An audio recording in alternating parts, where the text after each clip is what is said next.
దేవునికి మహిమ కలుగును గాక. మంచిది. మనము దేవుని వాక్యములో నుండి కొన్ని తలంపులు త్వరగా దేవుడు మనకిచ్చినటువంటి సమయంలో ధ్యానం చేద్దాం. మనం ఈరోజు చదువుకున్నటువంటి కీర్తనల గ్రంథం 27వ కీర్తన భక్తుడైన దావీదు రచించినటువంటి కీర్తన. ఈ కీర్తనలో నుండి ఒక చరణాన్ని, కీర్తన అంతా మనము ధ్యానం చేయలేము, కానీ ఒక చరణాన్ని మనము ధ్యానం చేద్దాం. 8వ చరణాన్ని మనం చదువుకుందాం. నా సన్నిధిని వెదకుడని నీవు సెలవీయగా, యెహోవా నీ సన్నిధిని నేను వెదకదనని నా హృదయము నీతో అనెను. చాలు. ఈ 27వ కీర్తన భక్తుడైనటువంటి దావీదు రచించినటువంటి కీర్తనగా, ఈ కీర్తనలో ఎన్నో చక్కని శ్రేష్టమైనటువంటి ఆత్మీయ సంగతులు మనం చూడగలం. కానీ ఈ 8వ చరణాన్ని గనక మనం ఆలోచన చేస్తే, ఇక్కడ ఇరువురు సంభాషణ మనకు కనబడతా ఉంది. ఒకటి చెప్పండి, ఎవరన్నమాట? దేవుడు. రెండవది ఎవరు అనంటే దావీదు. అంటే ఒకటి దేవుడు, రెండవది భక్తుడు. ఇరువురి యొక్క సంభాషణ మనము ఆ వచనములో మనము చూడగలుగుతున్నాం. దేవుడు దావీదుతో అన్నారట, ఏమని? నా సన్నిధిని వెదుకు, నా కుమారుడా, నాకు ఇష్టానుసారమైనటువంటి కుమారుడా, నా ఉద్దేశములను నెరవేర్చేటువంటి ప్రియమైనటువంటి నా కుమారుడా, నా సన్నిధిని నువ్వు వెతుకుతావా అని దేవుడు దావీదుతో అన్నారట.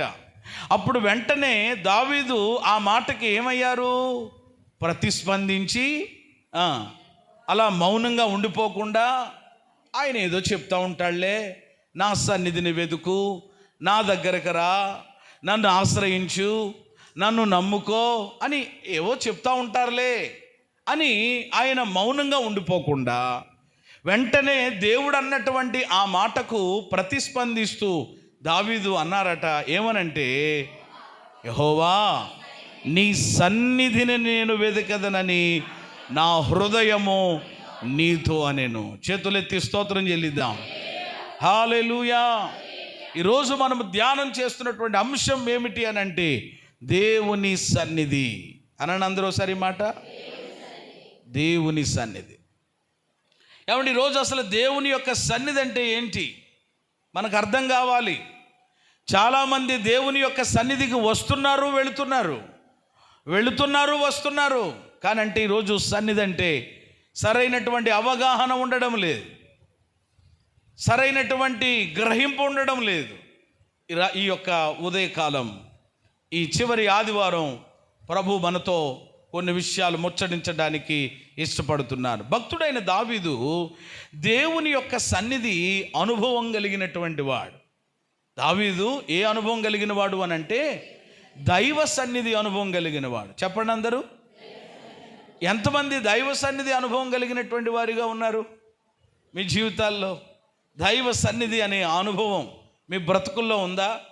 ఖచ్చితంగా దేవుని పిల్లలకి కొన్ని అనుభవాలు ఉండాలి.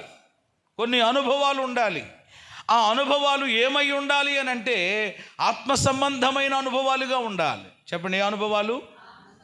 కొంతమందికి కొన్ని అనుభవాలు ఉంటాయి, ఏది లోకంలో. అందుకని ఇదిగో నువ్వైతే కుదరదు, వాళ్ళకి సరిగ్గా చెప్పాలి అని అంటే ఎవరు రావాలి?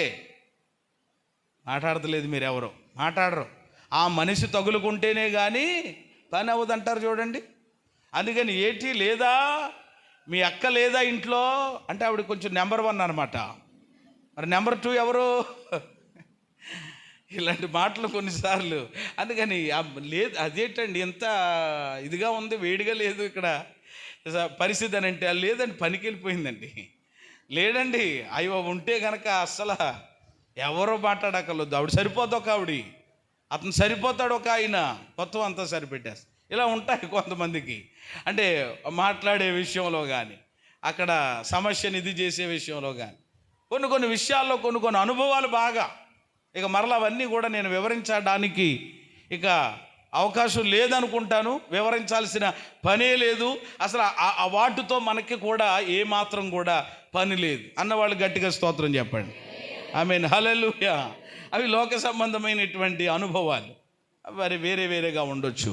కానీ దేవుని బిడలంగా ఆయన తన స్వరక్తం ఇచ్చి మనలను సంపాదించుకున్నటువంటి దేవుని పిల్లలంగా మనము ఆత్మ సంబంధమైన దైవికమైనటువంటి కొన్ని అనుభవాలు మనము కలిగి ఉండాలి. అందులో ఒక అనుభవం ఏమిటి అని అంటే దైవ సన్నిధి అనుభవం. దావీదు ఎట్టివాడు అని అంటే దేవుని సన్నిధి అనుభవం కలిగినటువంటి వాడు. ఆయన ఎక్కడున్నా, ఎలాంటి పరిస్థితులలో ఉన్నా చెప్పండి ఏం చేస్తాడనమాట? దేవుని సన్నిధిని వెతకడమే. చెప్పండి, ఏం చేయడం? ఎక్కడ ఎలాంటి పరిస్థితుల్లోనైనా మావ ఈటు పట్టుకొని చంపాలని పరిగెట్టుకుంటా వచ్చినా, ఏమండి కన్న కొడుకు కత్తట్టుకుని చంపడానికని వచ్చినా, అడవుల్లోనికి పారిపోయిన సందర్భాలు ఉన్నాయి, ఏమండి కొండ గుహల్లోనికి వెళ్ళినటువంటి సందర్భాలు ఉన్నాయి. ఎక్కడికి వెళ్ళినప్పటికీ కూడా ఎలాంటి పరిస్థితులు ఉన్నా, అది కష్టమైనా నష్టమైనా, అది ఇరుకైనా ఇబ్బంది అయినా, దావీదు ఎప్పుడు ఏ అనుభవం కలిగిన వాడు అని అంటే దేవుని సన్నిధి అనుభవం కలిగిన వాడు. దేవుని సన్నిధిని ఎలాంటి పరిస్థితుల్లోనైనా వెతకగలిగిన వాడు. హల్లెలూయా. మనం కొన్ని సమయాల్లోనే వెతుకుతాం, ఏమండి, కానీ దావీదు అలా కాదు, ఎలాంటి పరిస్థితులలోనైనా వెతుకుతాడు. చిన్నప్పుడే తండ్రి గొర్రెలను ఏమండి పెంచేటువంటి ఆ పని అప్పగించినప్పుడు ఆయన ఆ అరణ్యానికి వెళ్ళినప్పుడట గొర్రెలన్నిటినీ కూడా చెప్పండి ఏం చేసేవాడట? దేవునికి అప్పగించేసి ఈయన ఏం చేసేవాడట? ఓ ప్రక్కకు వెళ్ళి చక్కగా ప్రభువుని స్తుతిస్తూ ఉండేవాడు, ఆరాధిస్తూ ఉండేవాడు. అంటే చిన్ననాటి నుండి దావీదుకున్నటువంటి ఒక గొప్ప అనుభవం ఏంటంటే దేవుని సన్నిధిని అనుభవించటం. అది స్తుతిలో కావచ్చు, అది ఆరాధించడంలో కావచ్చు, అది దేవునికి ప్రార్థించడం కావచ్చు, మొర్రపెట్టడం కావచ్చు, ఏదైనా. కాబట్టి ఇక్కడ దేవుడు అంటున్నాడు, నాయనా నా సన్నిధిని వెతుకుతావా? సెలవియ్యగా అనే మాట చూస్తున్నాం. అంటే దేవుడు ఆయనకి ఏమిచ్చాడు? సెలవిచ్చాడు. అంటే ఏం చేస్తున్నాడు? ఆజ్ఞాపిస్తున్నాడు. ఆల్రెడీ ఇందాక చెప్పాను కదా నేను మీకు, ఆరాధనలోనికి వెళ్ళక పూర్వము మనము ప్రతి ఆదివారము దేవుని సన్నిధికి రావడం అనేటువంటిది ఏమిటనమాట? ఆజ్ఞ. అంటే దేవుడు ఏం చేశాడనమాట? సెలవిచ్చాడు, ఆజ్ఞాపించాడు. ఆజ్ఞను ఖచ్చితంగా ఏం చేయాలి? మనము ఏం చేయాలి? ఆజ్ఞ పాటిస్తే ఏం కలుగుతుంది? మేలు కలుగుతుంది. ఆజ్ఞ పాటిస్తే దీవెన కలుగుద్ది. నేను పాటించను, నేను వినను, నేను లెక్క చేయనంటే మనకు అవి రావు కదా. అందులోనే మనకు అర్థమైపోతుంది. ఇప్పుడు దావీదును దేవుడు పిలిచి, నాయనా నా సన్నిధిని వెతుకుతావా అని అడిగితే వెంటనే దావీదు ఏమంటున్నాడు? ఎస్ అంటున్నాడు అనమాట. హల్లెలూయా. ఏమంటున్నాడు? అలాగే ప్రభువా వెతుకుతాను నాయనా. నా హృదయం కూడా ఎప్పుడు కూడా దేని గురించి అది మరి ఆకాంక్షిస్తూ ఉంటుంది. ఎప్పుడు నా హృదయం కూడా దేని గురించి ఆరాటపడుతుంటుంది అని అంటే ఏం చేయాలని? బూర్లు వండుకోవాలని కాదు, వాతావరణం చల్లగా ఉంటే పకోడీలు వేసుకుని ఏమంటే కూర్చుని తిందామని కాదు. ఏమండి పరిస్థితి ఎలాగున్నప్పటికీ కూడా అది ఏ సమయమైనా అయ్యా నువ్వు చెప్పడమే తరువాయి వెంటనే నా హృదయం ఏం చేస్తుంది అని అంటే నీ సన్నిధిని వెతుకుతుంది. అసలు దేవుని యొక్క సన్నిధి అంటే ఏంటి? ఒక చిన్న ఏమండి మాట జ్ఞాపకం చేసి ఆ తర్వాత వాక్యంలోనికి మనం వెళదాం. దేవుని సన్నిధి అని అంటే ఏమండి మానవుడు చేసినటువంటి పాపమును బట్టి మొదటి ఆదాము అయినటువంటి ఏమండి ఆదాము చేసినటువంటి అవిధేయత లేక పాపమును బట్టి కోల్పోయిన సంతోషం, సహవాసం, సమాధానం ఏమండి మరలా ప్రభు అయినటువంటి యేసుక్రీస్తు వారి ద్వారా, అనగా కడపటి ఆదాము అయినటువంటి ప్రభు అయినటువంటి యేసుక్రీస్తు వారి ద్వారా ఏమండి ఆయన మన కొరకు సిలువలో చిందించినటువంటి ఆ రక్తము ద్వారా మనము విమోచించబడి తిరిగి కోల్పోయినవన్నీ పొందుకుని ధైర్యముగా దేవుని యొద్ద ఏమండి నిలవబడుటకు దేవుడు ఇచ్చినటువంటి స్థలమే దేవుని సన్నిధి. హల్లెలూయా. ఇప్పుడు నేను చెప్పిందంతా మరలా ఒక మాటలో మీరు వివరిస్తారా? అయ్యో ఏం చెప్పారండి అయ్యగారు, మీరు అలాగంతా 2-3 లైన్లో చెప్తే ఎలా కుదురుతుందండి? ఒక మాటలో చెప్పాలండి. అంటే విషయం అర్థమైపోతుంది కదా. మొదటి ఆదాము చెప్పండి ఏం చేశాడు? పాపం చేశాడు. పాపము చేసి ఏం పోగొట్టుకున్నాడు? దేవుని యొక్క సన్నిధి అనుభవంలో ఉండేటువంటి సహవాసము, సమాధానము, సంతోషము, ఆ రిలేషన్ అన్నీ కూడా ఏమైపోయినాయి. ఎప్పుడైతే ఆ అజ్ఞాతిక్రమం పాపం చేశాడు, దేవుడు ఏమన్నాడు? ఏమండి వెంటనే ఆ దేవుడు చెప్పాడు కదా, ఇక నీవు ఈ తోటలో ఉండడానికి ఏమాత్రం కూడా బయటికి వెళ్ళిపోండి అని చెప్పి వాళ్ళని బయటికి దేవుడు నెట్టివేసి మళ్ళా లోపలికి రాకుండా దేవుడు వేటిని నిలబెట్టించాడట, ఖడ్గజ్వాలలు. చెప్పండి వేటిని. ఎందుకంటే మరలా వాడు చేసేవాడు ఇంకోటి ఎందుకు చేయడు? ఏమండి మధ్యలో ఉన్న పండు తినొద్దని దేవుడు చెప్పాడు, కానీ మరలా అదే తోటలో ఏమున్నాయంట? అయ్యో మీరు ఎక్కడున్నారు? మళ్ళీ ఆదికాండం మొదటి అధ్యాయం దగ్గరికి వెళ్ళాల్సిన పని లేదు, ఆల్రెడీ చదివేశాం కదా. ఎప్పటికి 2-3 సార్లు జీవవృక్ష ఫలములు ఉన్నాయి. ఏ వృక్ష ఫలములు? ఇదేమో తోట మధ్యలో ఉన్నటువంటి చెట్టు అనుకోండి మామూలుగా. ఏమండి ఇది తినేసాడు, అయిపోయింది. ఇప్పుడు ఈ పక్కన ఇంకోటి ఉందన్నమాట. ఏంటన్నమాట? ఇది జీవవృక్ష ఫలాలు. ఇది తింటే ఇంకేమీ లేదు ఇక. ఇంకా మనం ఆడిందే ఆట, పాడిందే పాట అన్నట్టుగా ఉండే పరిస్థితి. ఇది చేసినోడు, ఈ చెట్టు ఫలములు తినొద్దని చెప్పినోడు, ఇది తినేసినోడు ఏమంటే ఇది చేయడా? మాట్లాడరేమా? అందుకని దేవుడు గెట్ అవుట్ అన్నాడు అనమాట. నువ్వు వెళ్ళిపోవాలి, ఇక్కడ ఉండడానికి వీలు లేదన్నాడు. ఉంటే మొత్తం మీద చాలా దండగ తెచ్చి పెడతాడు. కాబట్టి అవతలకి దేవుడు పంపించేసి మరలా లోపలికి అతడు కానీ ఎవరో రాకుండా చుట్టూరు ఏం చేశాడట? కాంపౌండ్ వేసేసాడు, ఖడ్గజ్వాల నిలబెట్టించేసాడు. కాబట్టి ఆదాము యొక్క చేసినటువంటి పాపము, అవిధేయతను బట్టి ఏమండి దేవుని సన్నిధిలో ఉండేటువంటి ఈ సంతోషమే కానీ, సమాధానమే కానీ, ఈ సహవాసమే కానీ అవన్నీ కూడా అతడు ఏమయ్యాడనమాట? కోల్పోయాడు. మొదటి ఆదాము కోల్పోయాడు. ఆ కోల్పోయినవన్నీ కడపటి ఆదామైన ప్రభువైన యేసయ్య ద్వారా, ఆయన మనందరి కొరకు సిలువలో చేసినటువంటి ఆ యజ్ఞము ద్వారా, బలియాగము ద్వారా మరలా తిరిగి చెప్పండి మనం ఏం కలిగి ఉంటున్నామనంటే ఆ సన్నిధిని మనము పొందుకోబోతా ఉన్నాం. హల్లెలూయా. పొందుకుని ఉన్నాం. ఒరక్క చెప్పాలంటే పొందుకున్నాం ధైర్యముగా. ఈరోజు దేవుని దగ్గర నిలబడుతున్నాం కదా, ధైర్యముగా ఆయన కృపాసనాన్ని ఏం చేయగలుగుతున్నాం? సమీపిస్తుంటున్నాం కదా. ఏమంటే అలాగా ధైర్యముగా నిలవబడుటకు దేవుడిచ్చినటువంటి స్థలమే ఏంటన్నమాట? దేవుని సన్నిధి. ఆ దేవుని సన్నిధి యొక్క స్థలము ఎలాంటిదో, ఆ దేవుని యొక్క సన్నిధి యొక్క స్థలము ఎట్లా ఉంటుందో, అక్కడ మనకి ఏమేమి దొరుకుతాయో ఈరోజు కొన్ని సంగతులు మనము ధ్యానం చేద్దాం. ఆయన మనలను రక్షించుకుని చీకట్లో నుండి వెలుగులోనికి మనలను ఆకర్షించి ఇదిగో ఈ యొక్క ఆయన సన్నిధిలో మనలను కూర్చోబెట్టారు కదా.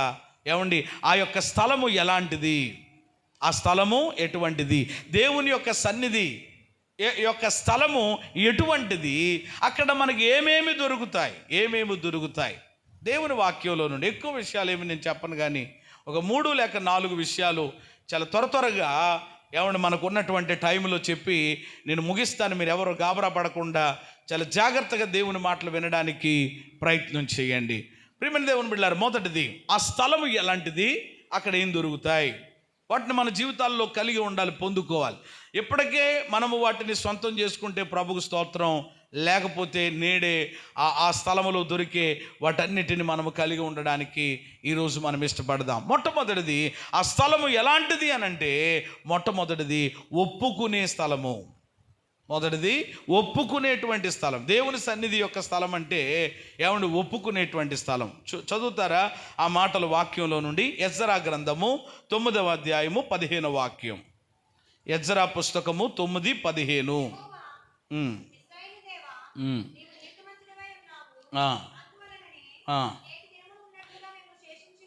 నేటి దినమున ఉన్నట్లుగా మేము శేషించి నిలుచుచున్నాము. చూడండి ఆ మాట, మేము నీ సన్నిధిని అపరాధులము గనుక నీ సన్నిధిని నిలుచుటకు అర్హులము కామని ప్రార్థన చేసి తిని. ఇక్కడ ఎజ్రా దేవునికి ప్రార్థన చేస్తూ ఆయన అంటున్నటువంటి మాట మీరు గమనించినట్లయితే, ఇశ్రాయేలీల దేవా, నీవు నీతిమంతుడు అయి ఉన్నావు. మేము నేటి రోజున ప్రకారంగా చూస్తే మేము శేషించినటువంటి వారిగా కొంతమంది మిగిలి ఉన్నాము. అయితే నీ సన్నిధిని మేము అపరాధులం కాబట్టి నీ సన్నిధిని నిలవడానికి ఏమంటే మేము ఏమాత్రం కూడా అర్హులము కాం. అంటే ఆ మాటల్లో మీకు ఏమీ అర్థమవుతుంది? ఆ మాటలు ఆయన దేవునితో మాట్లాడుతుంటున్నప్పుడు ఆయన ఏం చేస్తున్నట్లుగా అర్థమవుతుందనంటే, దేవుని సన్నిధిలో ఏమంటే ఆయన యొక్క అవిధేయతలు, లేకపోతే ప్రజలు, ఇశ్రాయేలు ప్రజలు ఏమంటే చేసినటువంటి ఆ అపరాధములను ఆ యాజకుడైన ప్రియమైన దేవుని బిడ్డలారా ఎజ్రా ఏం చేస్తున్నాడు అనమాట, ఒప్పుకుంటున్నాడు. 10:1 చదివితే ఇంకా మీకు బాగా అర్థమవుతుంది. ఎజ్రా ఏడ్చుచు దేవుని మందిరము ఎదుట సాష్టాంగపడుచు పాపమును ఒప్పుకుని ప్రార్థన చేశాను. చాలు. దేవుని సన్నిధి యొక్క స్థలం ఎలాంటిది అనంటే అది ఒప్పుకునే స్థలం. ఏమి ఒప్పుకునే స్థలం అనంటే పాపములు ఒప్పుకునే స్థలం. ఏం ఒప్పుకునే స్థలం అండి? పాపాలు ఎక్కడ మాత్రమే ఒప్పుకుంటాం మనం? హలో, మీరు మాట్లాడాలి. పాపాలు ఎక్కడ ఒప్పుకుంటాం? డీమార్ట్లో ఒప్పుకుంటారా? ఎప్పుడైనా డీమార్ట్కి వెళ్ళినప్పుడు ఏమండి చింతపండు లేకపోతే ఇవన్నీ ఎలా తెచ్చుకుంటారు? అలాగా ఇదిగో ఈ వారంలో అది చేసాను, ఇచ్చేసాను, అక్కడెక్కడ ఒప్పుకుంటారు మీరు? ఏమండి లేకపోతే ఇంకో చోటకి ఎక్కడికో వెళ్ళి ఒప్పుకుంటారా? ఏమండి ఎవరైనప్పటికీ కూడా ఇంకొకటి వచ్చేసింది క్రైస్తవ్యంలో కూడా, పాపాలట ఒప్పుకోవక్కర్లేదు, చెప్పుకుంటే సరిపోతుందంట. అది కూడా ఏమండి ఎక్కడనమాట, ఏమండి పాస్టర్ గారు చెవిలో చెప్తే సరిపోద్దట. ఏమండి యాజకుడు అక్కడ కూర్చొని ఉంటాడు కదా, వచ్చి ఈ వారంలోనండి పాస్టర్ గారు ఇదిగో ఇలా చేశానండి, అబద్ధం ఆడానండి, దొంగతనం చేశారు, తప్పు అయిపోయిందండి అని ఇలాగా అని చెవిలో చెప్తే ఏమండి సరిపోతుందంట. ఏమండి అవన్నీ కూడా సరైనటువంటి విధానం కాదు. ఏమండి ఎవరో చెవిలో చెప్పాల్సినటువంటి పనులు, ఒక బొమ్మ పెట్టి లేకపోతే ఆ బొమ్మ చెవిలో చెప్పడం అనేటువంటిది సరైనటువంటి విధానం కాదు. పాపములు నేరుగా ఎవరికి వాళ్ళు చెప్పండి ఏం చేయాలన్నమాట, దేవుని ఎదుట దేవుని దగ్గర ఒప్పుకోవాలి. హల్లెలూయా. మనుషుల దగ్గర ఒప్పుకునే ఉంటాయి. భార్యాభర్తలు ఉన్నారు, డిస్ట్యూన్ జరిగింది, ఏమండి అలాగే స్తంభించిపోకూడదు. ఒకటి ఏమండి ఒక ఉదయం అయింది, సాయంత్రానికో లేకపోతే ఆ మర్నాడుకో వెంటనే ఏమండి దగ్గరికి వెళ్ళి, ఏమండి నేను కొంచెం స్పీడ్లోనమాట నేను తోలనాడాను, దయతో నన్ను క్షమించాను, లేకపోతే కొంచెం నా స్పీడ్ ఎక్కువైపోయింది కాబట్టి నేను అలాగన్నాను అని భార్యాభర్తలు కూడా ఒకరినొకరు చెప్పండి ఏం చేయాలి, తప్పిదాలు ఒప్పుకోవాలి. అలాగే బిడ్డలు తల్లిదండ్రులు బిడ్డల దగ్గరకు వచ్చి ఇలాగ మనుషుల దగ్గర కూడా ఉంటాయి. అయితే మొట్టమొదటిది దేవుని దగ్గర. ఇక్కడ ఎజ్రా ఏం చేస్తున్నాడు, దేవుని సన్నిధిలో నిలవబడి ఏమండి దేవుని ఎదుట, దేవుని మందిరం ఎదుట సాష్టాంగపడుచు పాపమును ఒప్పుకుని ఏం చేశాడంట, ప్రార్థన చేశాడు. ఏమండి పరిశుద్ధ గ్రంథంలో ఈ అనుభవము ఎజ్రా మాత్రమే కాదు, ఇంకా చాలామంది కలిగి ఉన్నారు. మీకు తెలియని విషయాలు ఏమీ కాదు. ఇక్కడ ఎజ్రాను చూసాం, ఇంకా చాలామంది. ఒకసారి నెహెమియా పుస్తకానికి రండి, 9వ అధ్యాయం మొదటి 2 వచనాలు కొంచెం స్పీడ్గా. నెహెమియా పుస్తకం దగ్గరికి వస్తే 9:1 ఈ నెల 24వ దినమందు ఇశ్రాయేలీలట ఉపవాసం ఉండి గోనెబట్ట కట్టుకుని తల మీద ధూళి పోసుకుని కూడి వచ్చారు. ఇశ్రాయేలీలు అన్య జనులందరిలో నుండి ప్రత్యేకింపబడిన వారై నిలువబడి తమ పాపములు, తమ పితరుల పాపములు, అది చూసారా, వీళ్ళు ఇంకా కొంచెం సీరియస్గా. ఆయన ఏమో ఇందాకడ సాష్టాంగపడటం అంటే తెలుసు కదా మీకు, సాగెలు పడి ఏమండి ఏడుస్తూ ఒప్పుకున్నాడు ఆయన కన్నీళ్లతో. ఇప్పుడు వీళ్ళు ఏం చేస్తున్నారు, ఆ నెల 24వ తారీఖు అంటే ఒక రోజు ఏర్పాటు చేసుకుని ఆ రోజు ఏముండి ఉపవాసం ఉండి మరి ఏం చేస్తున్నారు, ప్రభువా గోనె బట్ట కట్టుకుని, అంటే తమను తాము తగ్గించుకుని తమ పాపములు పితరుల పాపములు. చెప్పండి చూసారా, 2 ఉంటాయన్నమాట. వాళ్ళు చేసిన పాపాలు, వాళ్ళ పితరులు చేసిన పాపాలు దేవుడి దగ్గర ఏం చేశారు, ఒప్పుకొని ప్రార్థన చేస్తున్నారు. ఇలా మనం లేఖనాల్లో ఎంతోమంది మరి కీర్తనలు 32వ కీర్తన 5వ వచనంలో కూడా దావీదు అదే అన్నాడు, నా పాపమును కప్పుకొనక, నా దోషమును కప్పుకొనక దేవుని ఎదుట ఒప్పుకొంటిని. చాలు. ఇలా చాలామంది లిస్ట్ అవుట్ చేస్తే కనుక మనము పాత నిబంధనలో ఇటు నూతన నిబంధనలు ఎంతోమంది కనబడతారు. లూకాసు వార్త 18వ అధ్యాయం 10వ వచనంలో కూడా సుంకరి అంటున్నాడు, ఆకాశం తట్టు కన్నులు ఎత్తడానికి ధైర్యించాడు, దేవా పాపినైన నన్ను. అది చూసారా, శంకరు కూడా ఏం చేశాడు, పాపినని దేవుని దగ్గర ఒప్పుకున్నాడు. ఎంతో గొప్ప అద్భుతమైనటువంటి సేవ చేసినటువంటి పౌలు కూడా ఒక సందర్భంలో అంటాడు, నేను పాపులలో ప్రధాన పాపిని ఒప్పుకుంటున్నాడు. ఈ ఒప్పుకునేటువంటి విధానం చాలామంది పరిశుద్ధ గ్రంథంలో భక్తులు అనబడిన వారి జీవితాల్లో మనకు కనిపిస్తుంది. ఈరోజు కూడా ప్రియమైన దేవుని బిడ్డలారా, లోకములో మనం ఉన్నాం, శరీరములో ఉన్నాం కాబట్టి కొన్ని లోటుపాట్లు మన జీవితాల్లో దొర్లుతుంటాయి. చేసినటువంటి దోషాన్ని, పాపాన్ని ఏం చేయకూడదు? కప్పుకోకూడదు. చెప్పండి, ఏం చేయాలి? చెప్పుకోకూడదు. ఏం చేయాలన్నమాట? ఒప్పుకోవాలి. కప్పుకుంటే ఏమవుతుంది? ఏదైనా సరే, ఎలక చచ్చింది, చూశారు మీరు చచ్చినట్లుగా, దాని మీద పట్టుకెళ్ళి ఏం చేశారనమాట? ఏదో క్లాత్ వేసేసారు, ఏదో ఒకటి కప్పేశారు. వేసేయడం వల్ల ఏమైంది?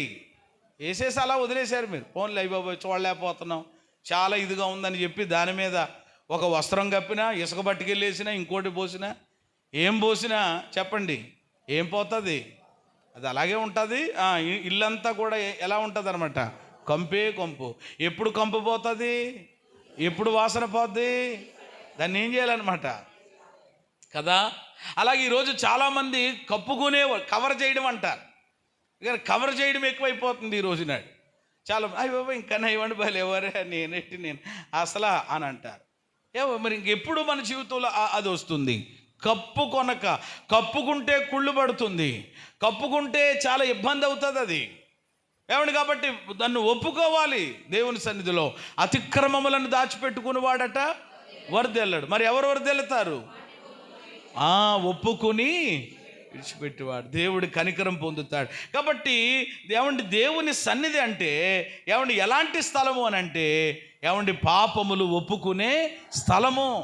కాబట్టి దైవ సన్నిధికి వచ్చినటువంటి వ్యక్తులైనా భక్తులైనా వాళ్ళు దేవుని దగ్గర ఓపెన్ అయ్యారు, తెరవబడిన హృదయాలు కలిగి. దావీదైతే 51వ కీర్తనలో మరీని ఇంకా మనము అవన్నీ చదవక్కర్లొద్దు. దేవా నీ కృప చొప్పున నన్ను కరుణించు, నీ వాత్సల్య బాహుళ్యము చొప్పున నా అతిక్రమాలు తుడిచివేయి, పాపం పోవునట్లు నన్ను బాగుగా. ఏం ప్రార్థన అండి నిజంగా. ఆయన కూడా దేవుని సన్నిధిలో ఒప్పుకున్నాడు. ఈ విధానము ఖచ్చితంగా దేవుని పిల్లలు మనము కలిగి ఉండాలి. ఆ స్థలం ఎలాంటిది అని అంటే ఒప్పుకునే స్థలము. మరి ఒప్పుకుంటే మరి ఆ స్థలములో ఏం దొరుకుతాయి?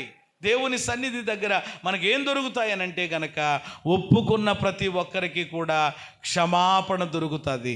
హల్లెలూయా. ఒప్పుకున్న ప్రతి వారికి ఏం దొరుకుతుంది? అది ఇప్పుడు చెప్పినటువంటి లిస్ట్ అవుట్ మనం చేసాం. వీళ్ళందరూ కూడా చెప్పండి ఏం చేయబడ్డారు? క్షమించబడ్డారు కదా.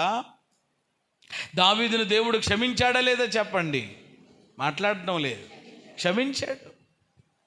దేవుని సన్నిధిలో మనం ఒప్పుకుంటేనంట. అందుకని ఒక మాట ఉంది, ప్రియమైన దేవుని బిడ్డలారా, దేవుడు క్షమించలేని పాపం అంటూ ఏది ఉండదు.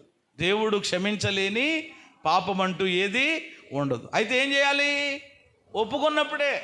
ఒప్పుకున్నప్పుడే.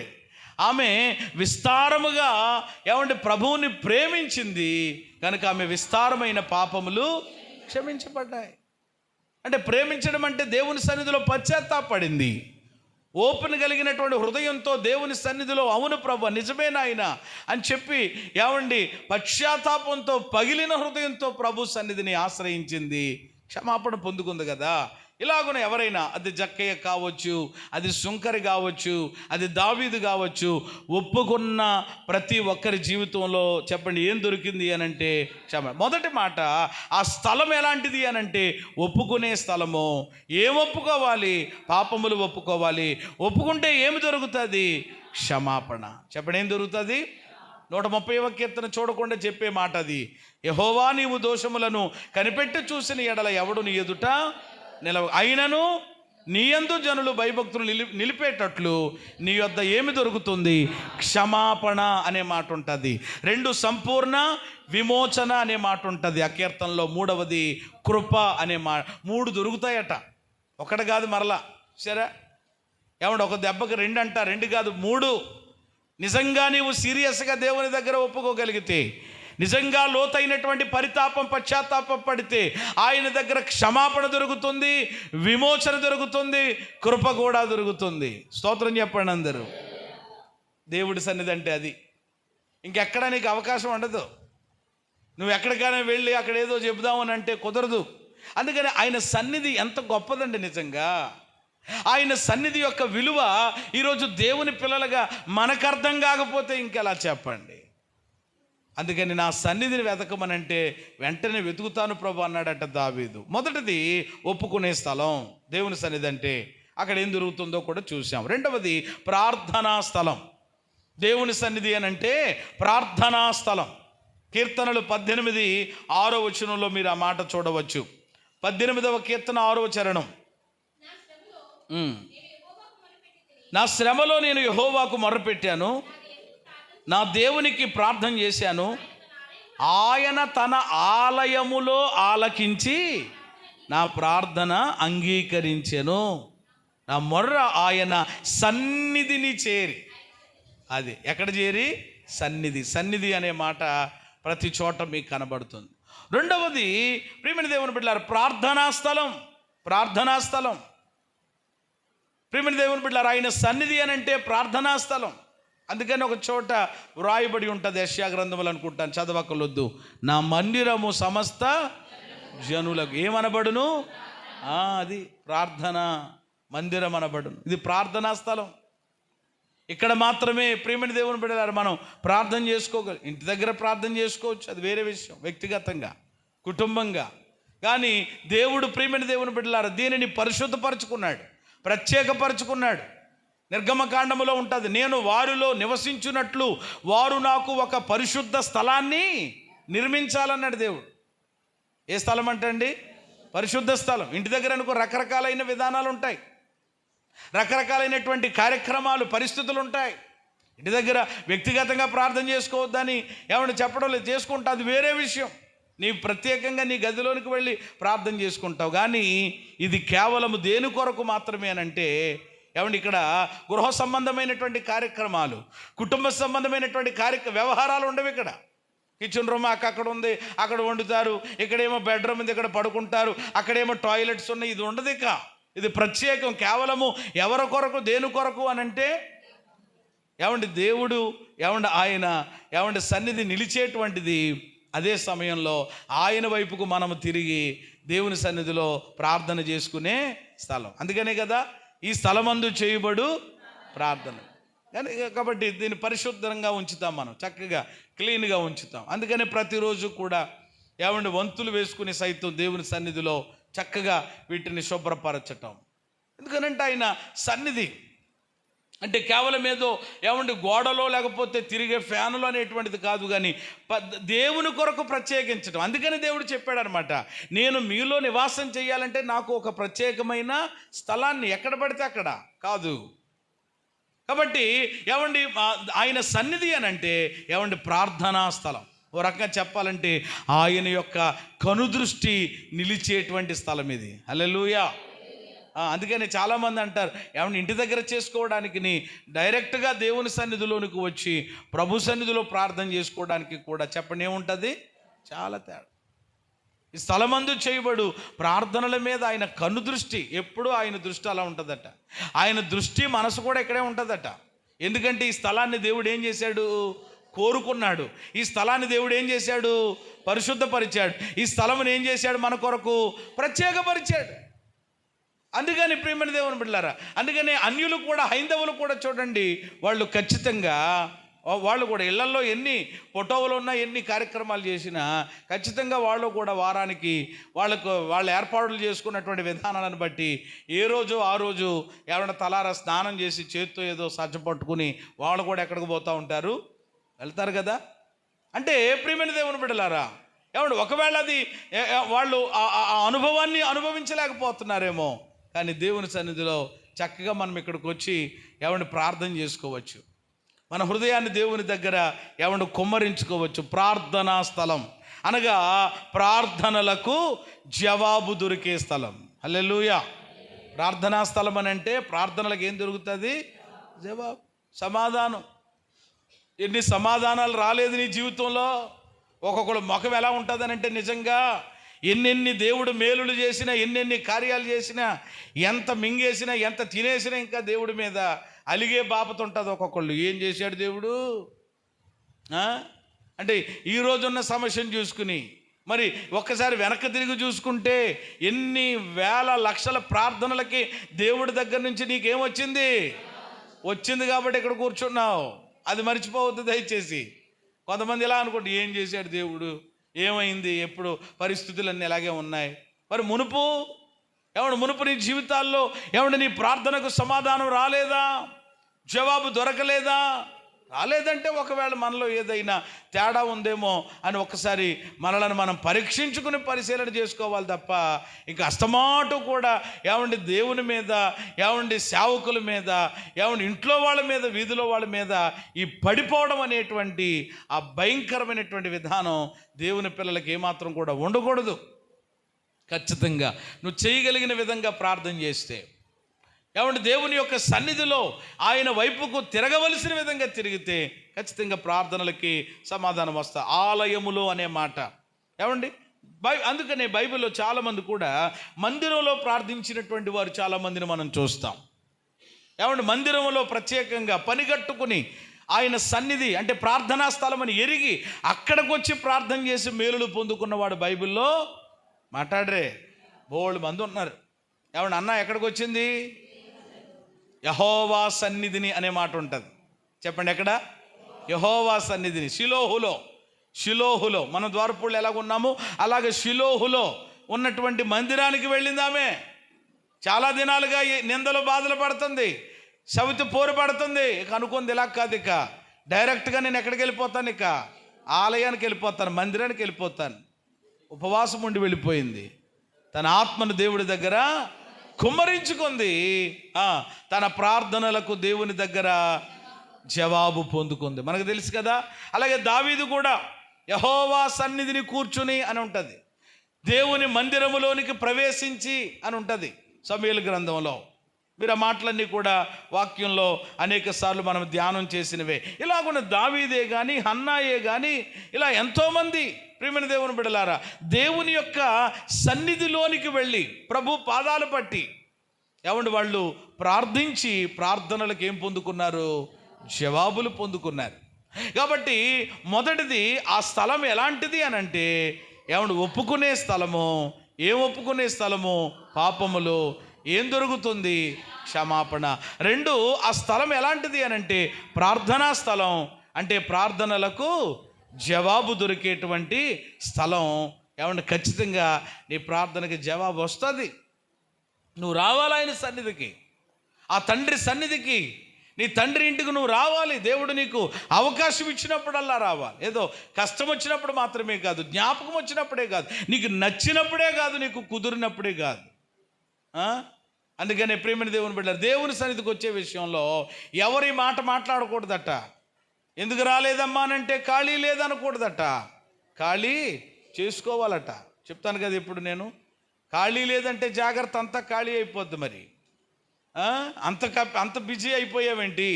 అంత బిజీ పర్సన్ అయిపోయావా ఏంటి నువ్వు చేసేది? అసలు ఏంటి పెద్ద అంత ఉద్యోగం ఏంటో? కొంతమందికి మాట్లాడితే ఖాళీ లేదు బ్రదర్, ఖాళీ లేదండి పాస్టర్ గారు, ఖాళీ లేదండి. ఇలా ఏం ఖాళీ లేదు? ఇంటి దగ్గరికి వెళ్ళి చూస్తే ఏముండదు, అన్నీ కూడా.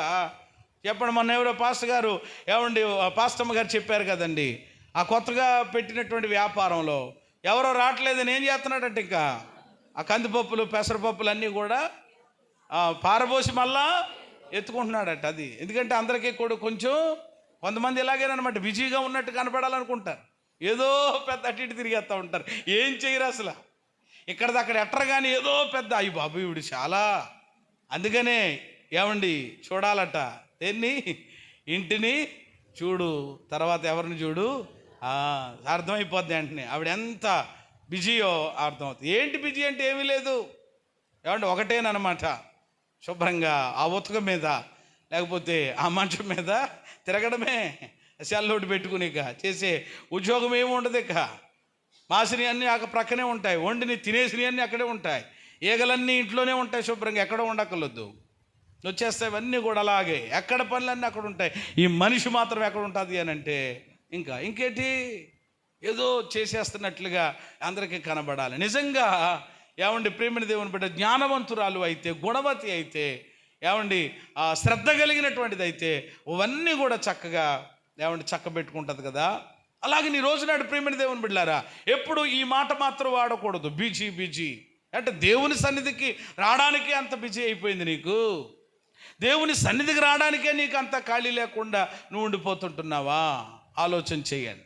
ప్రభువే మనను రక్షించడానికి, విమోచించటానికి అన్నీ కలిగి ఉన్న మన కొరకు ఆయన ఏం చేశాడనంటే అన్నీ వదులుకుని విడిచిపెట్టుకుని మనల్ని రక్షించడానికి ఆయన దిగి వచ్చాడు. స్తోత్రం చెప్పండి. మరి ఏం వదులుకుంటావు దేవుడి కొరకు? నువ్వు ఏ విడిచిపెడతావు? దేవుని సన్నిధికి రావడానికి పని అడ్డంగా ఉంటుందని పని మానేసిన వాళ్ళు ఉన్నారండి. కొంతమంది ఉంటారు, వాళ్ళకి అవార్డులు ఇవ్వాలి, నిజంగా కావాలని పని పురపాయించుకుని వెళ్ళే వాళ్ళు ఉంటారు ఆదివారం, కానీ దైవ సన్నిధికి రావట్లేదు, కుదరట్లేదు అని చెప్పి పని ఆ రోజు అవసరమైతే ఆదివారం ఎట్టి పరిస్థితులను దేవుడి సన్నిధికి వెళ్ళడానికి ఖచ్చితంగా నేను వెళ్తాను, అలా సెలవిస్తేనే నేను వస్తాను, లేకపోతే లేదు అని అక్కడ మాట్లాడుకుని పనిలో జాయిన్ అయ్యేటువంటి బిడ్డలు చాలామంది ఉన్నారు. మన సహవాసంలో కూడా ఉన్నారు చాలా.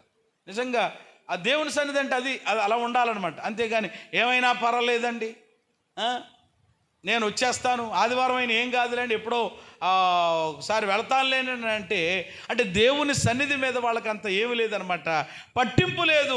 మరి ఎలా దేవుడు నిన్ను పట్టించుకుంటాడు? పరిస్థితులు మారాలండి, జీవితాలు మారాలనండి, అలాగవ్వాలి, ఎప్పుడవుతుంది? ఆయనను వెతికితే ఆయన ఖచ్చితంగా తన ప్రత్యక్షతనిచ్చి మన పరిస్థితులన్నీ ఆయన అద్భుతంగా మారుస్తాడు. హల్లెలూయా. మీకు చెప్పాల్సిన మాటలు ఏమీ కాదు. అడుగుడి మీకు, వెతకుడి మీకు, తట్టుడి మీకు చేయాలి కదా.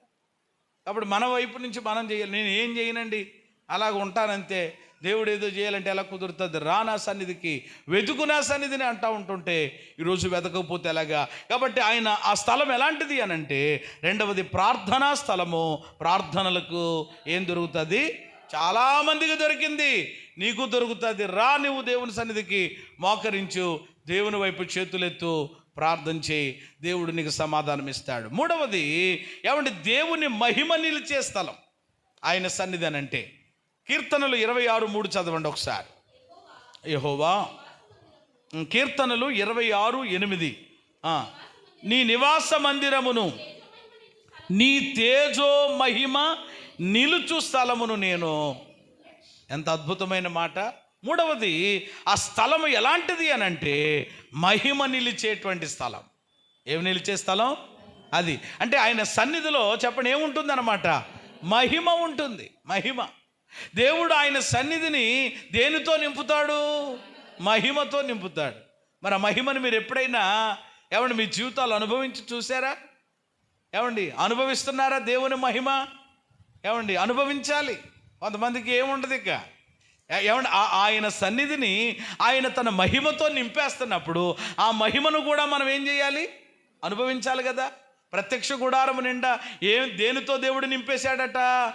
మహిమతో నింపేస్తే ఆ మహిమకు ఆ లోపలికి వెళ్ళినటువంటి యాజకత్వం చేసే యాజకులు, పాటలు పాడేవాళ్ళు, సితారాలు వాయించేవాళ్ళు, వాయిద్యాలు వాయించేవాళ్ళు, ఆ మహిమకు ఏమవ్వలేకపోయారట? షివరింగ్ వచ్చేసింది అనమాట ఒక్కొక్కరికి. రావాలది. ఆరాధనలో దేవుని యొక్క మహిమ మన మధ్యలో అల్లల్లాడుతుంది. వాక్య ధ్యానములో ఆయన మహిమ మన మధ్యలో నిలిచి ఉంటుంది. అది మనము రుచి చూడాలి, అనుభవించాలి. చాలామంది అనుభవిస్తూ ఉంటారు. అవునండి బాబు, నిజమే. అవును, మనము కొన్ని ఆ మాటలు వస్తూ ఉంటున్నప్పుడు, లేక మనం ఆరాధనలో ప్రభువుని స్తుతిస్తూ ఆరాధిస్తున్నప్పుడు, ప్రార్థన చేస్తున్నప్పుడు కొన్నిసార్లు ఒక రకమైనటువంటి స్పర్శ, ఒక రకమైనటువంటి తాకిడి మన శరీరంలో ఉన్నటువంటి రోమాలు ఒకసారి కానీ అలాగా లేచి నిలబడినట్లుగా మనకు అనిపిస్తాయి. ఇవన్నీ కూడా ఆ దేవుని యొక్క మహిమను మనము అనుభవించినప్పుడు జరిగేటువంటి ఆ సూచనలు అన్నమాట. అవి జరగాలి, అది మన యొక్క జీవితంలో అనుభవించగలగాలి. అందుకని ఇక్కడ నీ తేజో మహిమ నిలుచు స్థలమును, నివాస మందిరము, తేజో మహిమ నిలుచు స్థలం. కాబట్టి ఆ స్థలము ఎలాంటిది అనంటే దేవుని మహిమ నిలిచేటువంటిది. మందిరంలో చెప్పండి ఏముంటుంది? దేవుని మహిమ ఉంటుంది. చెప్పండి అమ్మ, మందిరంలో ఏముంటుంది? అది నీకు కనిపించట్లేదేమో. అది నువ్వు అనుభవించలేకపోతున్నావు, మేము అనుభవించు. అందుకని ప్రభువా, ఏమండి బైబిల్లో మోషే కూడా ఏమని అడిగాడు? నీ మహిమను నాకు కనుపరుచు అని అడిగాడట. ఏమడిగాడండి? మనం ఎప్పుడు దిక్కుమాలిన ఏమండి అన్నీ అడుగుతూ ఉంటాం కొన్నిసార్లు. సరైనటువంటి ఏమండి అవి మాత్రమే కాదు, ఇవి కూడా అడగాలి. ప్రభువా, నీ మహిమను నాకు కనపరచవా, నీ ముఖ దర్శనము నాకు ఏమండి అనుగ్రహించవా. ఇలాంటి ప్రార్థనలు మనం చేయగలుగుతున్నామా? ఆలోచన చేయండి. దేవుని ఏమండి స్థలం అనంటే మందిరంలో దేవుని యొక్క మహిమ ఉంటుంది. అందుకని ఆ మహిమ నిలిచేటువంటి స్థలాన్ని భక్తుడు ఏం చేస్తున్నాడట? ప్రేమిస్తున్నాడట. అందుకని అంటాడు అక్కడ, నేను ప్రేమించుచున్నాను. అంటే దావీదుకి ఏమంటే ఇష్టం బాగానంటే, ఏమంటే మందిరం అంటే చాలా ఇష్టం. చెప్పండి, ఏమంటే ఇష్టం అండి? కొంతమంది కొన్ని ఇష్టాలు ఉంటాయి కదండి, కొంతమంది కొన్ని ఇష్టాలు ఉంటాయి కదా. దావీదు దగ్గరికి వెళ్ళి, దావీదు గారు ఏమంటే ఇష్టం మీకు అని అంటే, మొట్టమొదటిగా చెప్పే మాట ఏంటంటే, నాకు దేవుని సన్నిధి అంటే ఇష్టం అంటాడు. చెప్పండి, ఏమి ఇష్టం? తర్వాత ఏమైనా చెప్తాడేమో, కానీ మొదటగా అదే చెప్తాడు. ఎందుకనంటే ఆయన అనుభవం అది. యెహోవా మందిరానికి మేము కూడా వెళుతున్నామని చెప్పారట కొంతమంది 122వ కీర్తనలో. వెంటనే ఏమన్నాడట? సంతోషించాడట. యెహోవా మందిరమునకు వెళ్ళుదుమని జనులు నాతో అనినప్పుడు నేను బెక్కమొఖం పెట్టి తిని, ఇంకా మీకు పని పాట లేదా, మీరు వెళ్ళిపోండి అని తిని అన్నట్లు లేదు. అక్కడ సంతోషించాడు. మన భాషలో చెప్పాలంటే ఎగిరి గంతేశాడు. ఎక్కడికి వెళ్దామంటే, కొంతమందికి దేవుని సన్నిధికి వెళ్దామంటే అది రాదు. ఇంకా వేరే చెప్పండి కొన్ని, వెంటనేనమాట అయితే ఇప్పుడు వచ్చేస్తున్నానని చెప్పి తక్కువ తయారైపోయి ఏమండి ఎక్కేసి వెళ్ళిపోతూ ఉంటారు. ప్రియమైన దేవుని బిడ్డలారా, ఈరోజు దేవుని సన్నిధి అంటే ఆ యొక్క ఆసక్తి ఉండాలి మనలో. కోరాహు కుమారులు ఏమండి ఆ మందిరం అంటే ఏంటో ఏమండి అది వాళ్ళ యొక్క జీవితంలో పోగొట్టుకున్నారు కనుక ఆ లోటు ఏంటో తెలుసు కాబట్టి ఏమండి ఆ మందిరాన్ని చూడాలని, జీవము కలిగిన దేవునిని దర్శించాలని వాళ్ళ హృదయం అంతగా ఏమండి పరితపించింది. 84వ కీర్తన. ఇలా చాలామంది ఉన్నారు. మరి ఈరోజు మనకు అలాంటి అనుభవం లేకపోతే ఎలాగ చెప్పండి? దేవుని యొక్క ఏమంటే దేవుని మందిరం అంటే దావీదుకి ఇష్టం కాబట్టి ఎక్కువగా ఆయన దేన్ని ఇష్టపడేవాడు అని అంటే మందిరం. అందుకని నేను ప్రేమించుచున్నాను. లవ్ చేస్తున్నాడట. ఎవరిని? దేవుని మందిరాన్ని. పనికిమాలిని అన్నట్లని చాలామంది ఏమన్నా ఇష్టపడతా ఉంటారు చాలా. కానీ దేవుని సన్నిధి అంటే ప్రేమ ఉండదు. ప్రేమ ఉండాలండి దేవుని సన్నిధి అంటే. ప్రేమ అంటే ఏంటి చెప్పండి? ఇష్టం. అవును, నేను ఎప్పుడు నా దేవుని 42వ కీర్తనలో కూడా చదవద్దు, ఇవన్నీ జ్ఞాపకానికి వస్తున్నాయి. మరి దేవుని యొక్క మందిరమునకు వెళుతుంటున్నప్పుడు అది జ్ఞాపకం చేసుకుంటేనే, అబ్బా దేవుని సన్నిధికి వెళ్ళినటువంటి విధానము జ్ఞాపకం చేసుకుంటున్నప్పుడు నాకు చాలా ఇదిగా ఉందని అక్కడ కూడా వాళ్ళు అంటారు. మరి ఈరోజు అనుభవం లేకపోతే ఎలా చెప్పండి? ఎప్పుడైతే మనము దేవుని మహిమ నిలిచేటువంటి స్థలాన్ని మనము ప్రేమిస్తామో, ఇష్టపడతామో, అక్కడ మనకి ఏం దొరుకుతుందో కూడా 43వ కీర్తన 4వ వచనంలో ఆయనే రాశాడు. ప్రేమించినటువంటి దావీదే చెప్పాడు. 43:4. అప్పుడు నాకు ఆనంద సంతోషములు కలగజేయు దేవుని యొద్దకు చేరుదును. చాలు. అంటే ఇప్పుడు ఆయన మహిమ నిలిచేటువంటి స్థలంలో మనకి ఏం దొరుకుతాయి అని అంటే ఆనంద సంతోషములు. చెప్పండి, ఏం దొరుకుతాయి? ఆనంద సంతోషాలు దొరుకుతాయి. ఆయన సన్నిధిలో ఏమండి ఆనందం ఉంటుంది. 16వ కీర్తనలో ఉంటుంది కదా, నీ సన్నిధిలో సంపూర్ణ అబ్బాయి, ఎంత గొప్ప మాట. సగం ఆనందం కాదు, సగం సంతోషం కాదు, సంపూర్ణ సంతోషం. చెప్పండి ఎక్కడుంది అని అంటే సన్నిధిలో ఉంది. చెప్పండి ఎక్కడుంది మాట? దేవుని సన్నిధిలో ఉంది. మరి ఆ సంతోషం నువ్వు అనుభవిస్తున్నావా?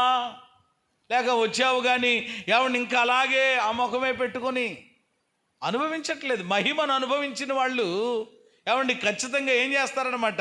సంతోషిస్తారు. అందుకనే అడగాలి, ప్రభువా నేను వస్తున్నాను కానీ ఏదో అలాగా ఏమండి గోడకేసినటువంటి మేకులాగా, దానికి తగిలించిన ఒక సంచిలాగా, బ్యాగ్ లాగా, నెట్రాళ్ళలాగా, ఓ స్తంభంలాగా, కొంతమంది అలాగే. ఇంకా మా భాషలో, కోనసీమ భాషలో చెప్పాలంటే బెల్లం కొట్టిన రాయిలాగా. ఎలాగట్టండి? కథలక ఏముండదు ఇక అలాగా. లేకపోతే ఒక్కొక్కళ్ళు బాగా చెప్తున్నారు అన్నట్లుగా శుభ్రంగా ఎలా పైకి ఏమండి నోరు ఇట్టుకుని ఇంకా అలాగా పడుకుంటూ, ఏమండి ఇదేమన్నా విశ్రాంతి భవనమే ఇదేమన్నని? రైల్వే స్టేషన్లో బస్ స్టాండ్లో పక్కన రూములు కడతారు. ఏమండి మరి చాలా దూరం ప్రయాణం చేసిన వాళ్ళకి ఇంకా బస్సు లేట్ అయితే కనుక ఒక గంట సేపు ఏం చేయొచ్చు అనమాట వెళ్ళి. అలాగే ఇదే విశ్రాంతి భవనం లాగా ఎక్కడ లేనట్టు ఇక్కడ చక్కగా కొంతమందికి అలాగా. ఏమండి ఇదేంటి ప్రియమైనది? ఆయన మహిమను, ఆయన సన్నిధిని చెప్పండి ఏం చేస్తూ ఉండాలి? ఆ ప్రజెన్స్ అనుభవిస్తూ ఉండాలి. అంతేగాని ఆ తలకాయ ఒకటి ఇలాగ పెట్టేసుకుని పెళ్లి కొడుకులాగా ఇలాగ మొత్తం భూమిలోకి పెట్టేస్తూ ఉంటారు. వాక్యం చెప్తున్నప్పుడు ప్రియమైన దేవుని బిడ్డలారా, ఖచ్చితంగా వాక్య సేవకులపై ఏం చేయాలి? చూడాలి. ఇలాగ నచ్చినా నచ్చకపోయినా అది వేరే విషయం. ఇలాగ నచ్చకపోతే ఇంకేమీ లేదనమాట. పైన ఆ స్తంభాలకి మేకులు వేసేసి, ఏమండి తాళ్ళు వేసేసి ఒకరిపై ఇంకా అలాగ ఉంటాయన్నమాట అండి. ఇంకా ఇక్కడ కొంచెం ఎత్తులో ఉన్నాం కాబట్టి ఆ పక్కకి వెళ్తే చక్కగా నిదానంగానే ఉంటుంది. దేవునికి స్తోత్రం కలుగునుగా. కొంతమంది ఇంకా అలా చూడరు. తలకాయ కిందకి ఎట్టుకుంటే ఏమవుతుంది? నిద్ర వస్తుంది.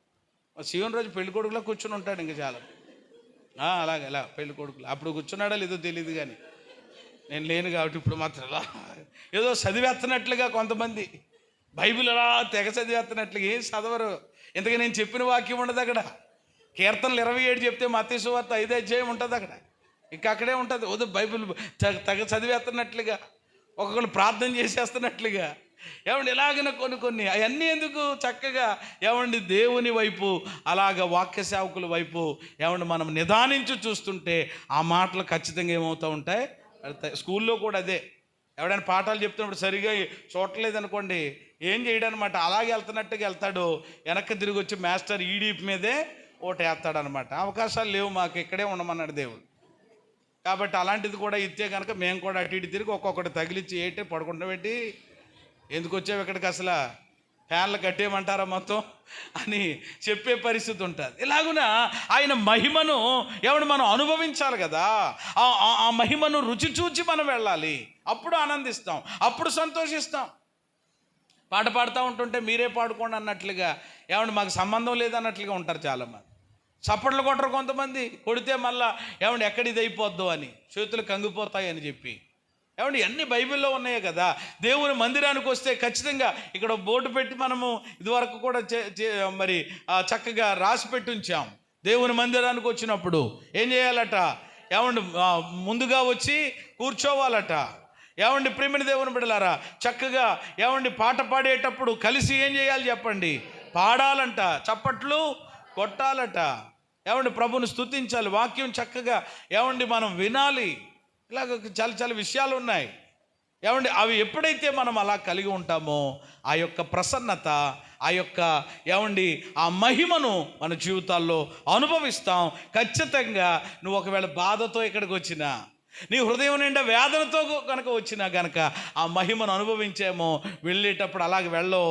దుఃఖముతో వచ్చినటువంటి నీవు ఆనందముతో వెళతావు. హల్లెలూయా. భారంతో వచ్చిన నీవు బరువు దిగిపోయి ఎలా వెళ్తావన్నమాట? ప్రశాంతంగా. అందుకని దేవుని మందిరానికట వచ్చినటువంటి వాళ్ళు వచ్చినట్లుగా వెళ్ళకూడదు. దేవుడు వెళ్ళనివ్వడు అసలు. నువ్వు వెళుతున్నావనంటే ఇక్కడ నువ్వేం చేయలేదన్నమాట, నాకు సంబంధం లేదన్నట్టు కూర్చున్నావు. అందుకని ఎలాగొచ్చి అలా పోయావు. కొంతమంది అలాగే వచ్చినట్లుగానే వచ్చి వెళ్ళిపోతూ ఉంటారు. బైబిల్లో అలా కాదండి. ఇదివరకు ప్రసంగం చేశాను నేను, ఎలా వచ్చావు, ఎలా వెళుతున్నావు అని. ఇదివరకు ఎప్పుడో చాలా కాలం కిందట చాలామంది ప్రభు దగ్గరికి వచ్చేటప్పుడు ఎలాగొచ్చారు? పక్షవాత రోగంతో వచ్చాడు ఒక ఆయన. వెళ్ళేటప్పుడు ఎలాగ వెళ్ళాడు? పరుపెత్తికి వెళ్ళాడు. ఏమంటే వచ్చేటప్పుడు ఒక ఆయన కుష్ఠరోగంతో వచ్చాడు. ఎలాగ వెళ్ళాడు? శుద్ధుడై వెళ్ళాడు. ఒక ఆయన గుడ్డోడిగా వచ్చాడు. ఎలా వెళ్ళాడు? చూపు. ఇలాగా అంటే ఆయన దగ్గరికి వచ్చిన వాళ్ళు వచ్చినట్లుగా. కానీ ఇప్పుడు వచ్చి అలాగే పోతున్నారంటే కారణం ఏంటి? ఏమంటే దేవునిలో ఏమంటే శక్తి లేదనా? ఏమంటే ఆయన సన్నిధిలో మహిమ లేదనా? ఏమండి ప్రియమైన దేవుని బిడ్డలారా, ఆ యొక్క ప్రసన్నత మన మధ్యలో దేవుడు రానివ్వడం లేదనా? లేదు ఉంది. కానీ అది నువ్వేం చేయట్లేదు, అనుభవించట్లేదు, పొందుకోవట్లేదు, ఎక్స్ప్లెయిన్ చేయట్లేదు. అనుభవిస్తేనే కదా అప్పుడు చక్కగా అవును నిజంగా ఈరోజు దైవ సన్నిధికి వచ్చి అబ్బా సంతోషంగా ఆనందంగా వెళుతున్నా, ఈ వారానికి సరిపడ్డా దేవుడు చక్కని ఆహారాన్ని నాకు ఇచ్చాడు, దాన్ని జీర్ణించుకుంటాను, దాన్ని చక్కగా నెమరు వేసుకుంటాను, ప్రార్థన చేసుకుంటాను, దేవుళ్ళు ముందుకెళ్తాననేటువంటి ఆత్మీయంగా మనము చక్కగా బలపడి ముందుకు వెళ్ళగలుగుతాం. కాబట్టి ఆ స్థలము ఎలాంటిది అని అంటే, మొదటిది ఒప్పుకునే స్థలము, 2 ప్రార్థనా స్థలము, 3 మహిమ నిలిచే, ఆఖరి మాట చెప్పి ముగించేస్తాను, ఆరాధనా స్థలం. చివరి మాట ఆరాధనా స్థలము. చదవండి 73వ కీర్తన 17వ చరణం. 73వ కీర్తనలో ఆసాపు అనే ఒక ఆయన ఉంటారు. నేను దేవుని పరిశుద్ధ స్థలములోనికి పోయి వారి అంతమును గురించి నేను ధ్యానించే వరకు ఆ సంగతి అంతా నాకు ఆయాసకరముగా ఉండెను. చాలు. ఇక్కడ అంతకుముందు ఈ 73వ కీర్తనలో ఆసాపు యొక్క జీవితాన్ని గనక ఈ మొదటి నుండి మనం ఆలోచన చేస్తూ వస్తే, అంటే 16 వచనాల వరకు మనం ఆలోచన చేస్తే, ఈ ఆసాపు ఎలా కనబడతాడు మనకు? ఆయాసముతో నిండిన ఆసాపుగా కనబడతాడు. ఈ 16 వచనాల్లో ఆసాపులో ఏముందో చెప్పండి? ఆయాసమే. చెప్పండి, ఏముంది? ఆయాసం అంటే ఏంటి? గట్టిగా పరిగెడితే వచ్చేది కాదు ఆయాసం. అదే ఆయాసం కాదు. కొంతమందికి ఉంటుందండి ఆయాసం. ఏంటి ఆయాసం? అందరూ కట్టేసుకుంటున్నారు, నేనెప్పుడు? అందరూ పెట్టేసుకుంటున్నారు, నేనెప్పుడు పెట్టేసుకుంటాను. ఇలాగా ఇదేటో తెలియదండి బాబు, ఇంత నీతిగా ఉంటున్నాను, ఇంత యథార్థంగా ఉంటున్నాను, దేవుడు అంటే చాలా, ఇది ఆదివారం మానం, మంగళవారం కూటకం మానం, శుక్రవారం రాని, ఏంటో తెలియదు. బాధలన్నీ ఏమైపోతున్నాయి? దేవుడు నాకే పెడుతున్నాడు. భక్తిహీనులేమో ఏమైపోతున్నారు? రోజు రోజుకి కట్టేస్తున్నారు, కొనేస్తున్నారు, తిప్పేస్తున్నారు, ఏదో చేసేస్తున్నారు. వాళ్ళు బాగానే ఉన్నారు, నేను ఇదిగో వేస్ట్. దేవుడి సన్నిధికి వెళ్ళటం అనవసరం. ప్రార్థన కూడా అంటే ఎక్కువసేపు చేసుకోకూడదమ్మా. ప్రార్థన అంటే ఎక్కువసేపు చేసుకోకూడదట. ఎక్కువ సార్లు మాత్రం తినేయచ్చు అనమాట కొంతమందికి. ఇలాగా ఆయాసం. ప్రార్థన చేసుకోవడం అనవసరం. ప్రార్థనకి వెళ్ళి ఎల్లు ఏమైంది? ఆయాసపు మాటలు మాట్లాడతారు చూడండి కొన్నిసార్లు. ఇప్పుడు మన ఆసాపు గారు కూడా అదే. మీరు తర్వాత ఇంటికి వెళ్ళిన తర్వాత చదువుకోండి. 16 వచనాల్లో కూడా అంతా ఆయాసమే దేవుడి మీద. నా భక్తి వ్యర్థమే, నా ప్రయాస వ్యర్థమే, నేను ఎలా ఉండడం కూడా ఇదే వేస్టే. ఎందుకని? ఎవడున్నాడండి యథార్థంగా బతకడం వల్ల మనకి ఏంటండి? ఆడు చూడండి లంచాలు తీసుకుంటున్నాడు, ఈడు చూడండి మోసాలు చేస్తున్నాడు, మోసాలు చేసి వేషాలు వేసి అన్ని తిరిగే వాళ్ళు అందరూ కూడా ఎలాగున్నారు? బాగానే ఉన్నారు. నేను మాత్రం అనేది ఏంటంటారు? ఇది వచ్చిందా మీకు ఎప్పుడని ఆయాసం? మీరు ఒప్పుకోరు, కానీ చాలాసార్లు వచ్చింది. ఇంకా ఆయాసంతో ఉన్నవాళ్ళు కూడా ఇక్కడ చాలామంది ఉన్నారు. ఆయాసంలో నుండి ప్రియమైన దేవుని బిడ్డలారా, ఇప్పుడు ఆసాపు ఆరాధనలోకి వచ్చేసాడు. ఎప్పుడు? పరిశుద్ధ స్థలములోనికి వెళ్ళినప్పుడు. ఎక్కడికి వెళ్ళాడట? మరలా చదవండి ఆ మాట, 17వ వచనం. నేను దేవుని పరిశుద్ధ స్థలములోనికి వెళ్ళి వాళ్ళ యొక్క అంతాన్ని గురించి ధ్యానించే వరకు ఆ సంగతి అంతా నాకు ఎలాగుంది? అప్పుడు దాకా నేను ఆయాసంగానే ఉన్నాను. దేవుడు సన్నిధికి వెళ్ళిన తర్వాత, ఆయన సన్నిధిని వాచ్ చేసిన తర్వాత, అనుభవించిన తర్వాత, అప్పుడు అసలు వాళ్ళ అంతమేంటి, వాళ్ళు ఎక్కడున్నారు, వాళ్ళు ఎలాంటి పరిస్థితుల్లో ఉన్నారు, అసలు నేను ఎక్కడున్నాను నాకు అర్థమయ్యింది అని ఆయాసంలో నుండి బయటకు వచ్చి, ఇప్పుడు చదవండి ఆ మంచి మాటలు ఎంత బాగుంటాయనంటే 23వ వచనం నుండి, అయినను నేను ఎల్లప్పుడూ నీ యొద్దన ఉన్నాను, నా కుడి చెయ్యి నీవు పట్టుకున్నావు, నీ ఆలోచన చేత నన్ను నడిపిస్తావు, తరువాత నన్ను మహిమలో చేర్చుకుంటావు, ఆకాశమందు నీవు తప్ప నాకెవరున్నారు, నీవు నాకుండగా లోకములోనిది ఏదియో నాకు అక్కర్లేదు ప్రవ్వా, నువ్వు నాకుంటే చాలు ప్రవ్వా. ఏం చేస్తున్నాడు? ఆయాసంలో నుండి ఇందులోకి వచ్చేసాడు. ఆరాధనా స్థలం. దేవుని యొక్క సన్నిధి అంటే ప్రియమైన దేవుని బిడ్డలారా ఆరాధనా స్థలం. దేవుని సన్నిధికి మనము వెళ్ళినప్పుడు మనలో ఉన్న ఆయాసాలన్నీ పోతాయి. ఆయాసాలన్నీ పోయి మనలోనికి ఏం వస్తుంది చెప్పండి? ఆరాధన వస్తుంది. ఇప్పుడు ఆరాధన చేస్తున్నాడు ఈయన, వర్షిప్ చేస్తున్నాడు ఈయన. ఎంత అద్భుతంగా ప్రభువా, అలాగే ఏముంటే లేకపోతే నాకేంటి ప్రభువా, ఎల్లప్పుడూ నీవు నా యొద్దనున్నావు, నా కుడి చేయి నువ్వు పట్టుకున్నావు, నువ్వు ఆలోచన చేత నన్ను ఆకాశమందు నీవు తప్ప నాకు ఎవరున్నారు, నీవు నాకు ఉండగా ఈ లోకంలోనిది ఏది అక్కర్లేదు, ఉంటే ఏంటి లేకపోతే ఏంటి అని ఒక విధానంలోకి వచ్చేసాడు. అప్పుడు దాకా వాళ్ళకి అది ఉంది, వీళ్ళకి ఇది ఉంది, వాళ్ళు అది కొనేసుకుంటున్నారు, వీళ్ళకి ఇది కొనేసుకుంటున్నారు, వాళ్ళు ఎలా బాగుపడిపోతున్నారు, వీళ్ళు ఎలా బాగుపడిపోతున్నారు, తినేస్తున్నారు 10, నేనేమి తింటలేదు, నేను పస్తులు ఉంటున్నాను, ఈ విధానము కొంతమందిలో ఉంటుంది. ఇప్పుడు అది పోయింది. ఇక ఏంటి, ఎవరు ఎలా ఉంటే నాకేంటి, నేను మాత్రం హాయిగా దేవుని దగ్గర ఉన్నాను, దేవుడే నా దగ్గర ఉన్నాడు, ఆయన ఉండగా ఇంకా నాకేంటని ఒక అద్భుతమైన పరిస్థితుల్లోనికి వచ్చేసాడు. కాబట్టి మందిరంలో ఇది దొరుకుతుంది మనకు ఖచ్చితంగా. అందుకనే నేను ఇక్కడ ఒక మాట రాసుకున్నాను, ఆరాధనా స్థలం. పరలోకంలో కూడా బాగా ఆరాధన జరుగుతుంది. పరలోకంలో జరిగేటువంటిది ఏమిటి అని అంటే ఒక్కటే పరలోకం. ఇక వేరొక ఆప్షన్ ఉండదు. ఇంకా అక్కడ నిత్యము కూడా యుగ యుగములు అక్కడ జరిగేది ఏంటి చెప్పండి, ఆరాధన. అందుకని నేను ఎప్పుడు చెప్తాను కదా, ఇక్కడ ఆరాధన బాగా చేయడం మనకు వస్తే అక్కడ కూడా మనము చక్కగా ఆరాధించగలుగుతాం. ఇక్కడ ఆరాధన చేయడం మనకు రాకపోతే అక్కడ కూడా ఆరాధన చేయలేం. కాబట్టి ఆరాధనా స్థలం పరలోకంలో బాగా ఆరాధించుటకు ఇక్కడ మనకి ఏం దొరుకుతుందనంటే శిక్షణ దొరుకుతుంది. ఏం దొరుకుతుంది? ఈ ఆరాధనా స్థలంలో పరలోకం వెళ్ళిన తర్వాత అక్కడ బాగా భక్తులతో కలిసి ఆరాధించడానికి ఇక్కడ మనకి ఏం దొరుకుతుంది? శిక్షణ దొరుకుతుంది, ట్రైనింగ్ అంటారు. కాబట్టి అందుకనే మనము ఆ సన్నిధిని ప్రేమించాలి, ఆ సన్నిధిని గౌరవించాలి, ఆ సన్నిధిని సన్మానించాలి. ఇక్కడ శిక్షణ దొరుకుతుంది. ఎందుకని ఇక్కడ సరిగా ఆరాధన చేయలేని వాళ్ళు కూడా పరలోకం వెళ్ళిన తర్వాత కూడా ఆంధ్ర మోకాలు చూడటమే. ఇక చూడండి, కొంతమంది ఆరాధన చేస్తూ ఉంటుంటే వాళ్ళకి ఆరాధన చేయలేరు. ఇక అలాగే తడుముకుంటూ ఉంటారు, చూస్తూ ఉంటారు వాళ్ళని. కాబట్టి ఇక్కడ మనం సరిగా ఆరాధించటం, ఇక్కడ దేవునిలో సరిగా ఆనందించటం మనకు రాకపోతే అక్కడ మనం ఎలాగ ఆరాధించగలుగుతాం? కాబట్టి నా మాటలు ముగిస్తుంటున్నాను. నా సన్నిధిని వెతుకుడని నీవు సెలవీయగా, దేవా నీ సన్నిధిని వెతుకదనని నా హృదయము నీతో, ఎవరితో? నేను దేవునితో అంటుంది. దావీదు అంటున్నాడు దేవుడితోటి. కాబట్టి ఈరోజు ఆయన సన్నిధిని వెతకగలుగుతుంది. దేవుని సన్నిధి అంటే ఏంటి? అది ఆదాము కోల్పోయాడు, తిరిగి కడపటి ఆదాము అయిన యేసు ప్రభుల వారి ద్వారా మరలా మనకది దొరికింది ఆయన చేసినటువంటి బలియాగం ద్వారా. అయితే ఆ దేవుని సన్నిధి యొక్క స్థలము ఎలా ఉంటుందో అక్కడ మనం ఏమేమి దొరుకుతాయో ఎన్ని మాటలు ధ్యానం చేసాం? 4 మాటలు. మొదటిది ఏంటి చెప్పండి? ఒప్పుకునే స్థలం. ఏం ఒప్పుకునే స్థలం? పాపాలు ఒప్పుకునే స్థలం. ఏం దొరుకుతుంది అక్కడ? ఇంకెక్కడికి వెళ్ళి నువ్వు ప్రపంచంలో ఎక్కడ నువ్వు ఒప్పుకోలేవు. ఎక్కడా కూడా కొంతమంది మనుషులు కూడా నేను అస్సలు క్షమించను అనొచ్చు, కానీ దేవుడు అలాగనేవాడు కాదు. రెండవది ప్రార్థనా స్థలం. ఆ ప్రార్థనలకు జవాబులు దొరికే స్థలం ఇది. జవాబు దొరుకుతుంది ఖచ్చితంగా.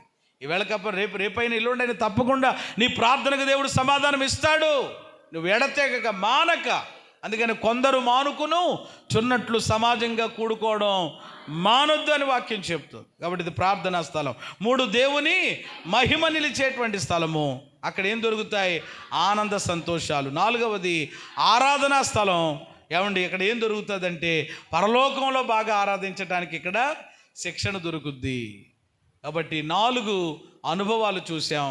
దేవుని సన్నిధి యొక్క స్థలం అంటే దానికి కలిగే అక్కడ మనకు దొరికేటువంటి ప్రయోజనాలు ఏంటో, లాభాలు ఏంటో చూసాం. మరి ఇదంతా విన్న తర్వాత చెప్పండి, ఇప్పుడు దేవుని సన్నిధి అంటే ఏంటో, ఆ స్థలం ఎలాంటిదో, అక్కడ ఏం దొరుకుతాయో, ఇన్ని విషయాలు మనకు తెలిసిన తర్వాత ఇప్పుడు మనం చేయాల్సిన పని ఏంటి? చివరిగా అట్టి దేవుని సన్నిధిని మనము చెప్పండి ఏం చేయాలి? వెతకాలి. ఎప్పుడు వెతకాలి? నిత్యము వెతకాలి. హల్లెలూయా. చదవండి ఒకసారి ఈ మాట, చివరిగా ప్రార్థన చేసుకుందాం. 105వ కీర్తన 4వ చరణం. 105:4. యెహోవాను వెదకుడి, ఆయన బలమును వెదుకుడి, ఆయన సన్నిధిని ఎప్పుడు వెదుకుడి? అప్పుడప్పుడు వెదుకుడని లేదు, ఆదివారం మాత్రం వెతకండి అని లేదు, నిత్యము వెదుకుడి. దేవుడు నీకు ఇచ్చిన సమయం, అవకాశం ఇక్కడ నువ్వు పోగొట్టుకుంటే తర్వాత ఇప్పుడు అర్థం కాదట. కొంతమందికి చూడండి, కొన్ని మిస్ అయిన తర్వాత అయ్యయ్యో నేనేనండి బాబు, నిజమే దేవుడు ఇచ్చాడు కానండి అని అంటారు. అలాంటి బాధపడే పరిస్థితి రాకమునిపే నిత్యము ఆయన యొక్క సన్నిధిని మనం ఏం చెయ్యాలి? వెతకాలి. ఆయనను వెతికే వారికట దేవుడు ఖచ్చితంగా ఏం చేస్తాడు? తన్ను ప్రత్యక్షపరుచుకుంటాడు. బైబిల్లో ఉంది కదా, నన్ను జాగ్రత్తగా వెతుకువారు నన్ను కనుగొందురు. అంటే ఆయన వెతికితే ఆయన మనకేం చేస్తాడు? కనబడతాడు, తన ప్రత్యక్షతను మనకిస్తాడు. ఏమండి, దేవునికి చాలా ఇష్టం ఏమిటి అని అంటే, ఆయనను వెతికేవారంటే దేవుడికి చాలా ఇష్టమట. దేవుడికి ఎవరంటే బాగా ఇష్టం చెప్పండి? ఆయన్ని వెతికేవారంటే ఇష్టమంట. ఆయనను మనం వెతికితే ప్రియమైన దేవుని బిడ్డలారా, ఖచ్చితంగా ఆయన తన ప్రత్యక్షత, ఆయన యొక్క దర్శనం మనకిస్తాడు. దేవుడు కూడా మన నుండి కోరుకునేది ఏమిటి అని అంటే, నా ప్రజలు నన్ను ఏం చేయాలి? వెతకాలి అని దేవుడు ఎప్పుడు కోరుకుంటాడు. అందుకని ఆ మాటలు రాయించాడు, వెతకుడి మీకేమవును దొరుకును అని. వెతికితేనే కదా దొరికేది. వెతకుండా ఎలాగునా దానిని మన జీవితాల్లో మనం అనుభవించగలుగుతాం. అట్టివారి కొరకే దేవుడు యోహాను సువార్త 4:23లో వెతుకుతున్నాడు అనే మాట ఉంటుంది, అక్కడ కోరుకుంటున్నాడు. నన్ను ఆరాధించేటువంటి వారు అట్టివారు కావాలని తండ్రి కోరుకుంటున్నాడు అని మూల భాషలో వెతుకుతున్నాడు అని కూడా ఉంటుంది. అంటే దేవుడు కోరుకునేది, దేవుడు ఎవరిని వెతుకుతున్నాడు అని అంటే, నన్ను వెతికేవారు ఎవరున్నారు? నా యొక్క సన్నిధిని ప్రేమించేవారు ఎవరున్నారు అని దేవుడు ఆకాశము నుండి, ప్రియమైన దేవుని బిడ్డలారా, ఆయన తేరి చూస్తుండగా నీవు నేను మనం ఉంటే దేవుడు ఎంతగా సంతోషిస్తాడో.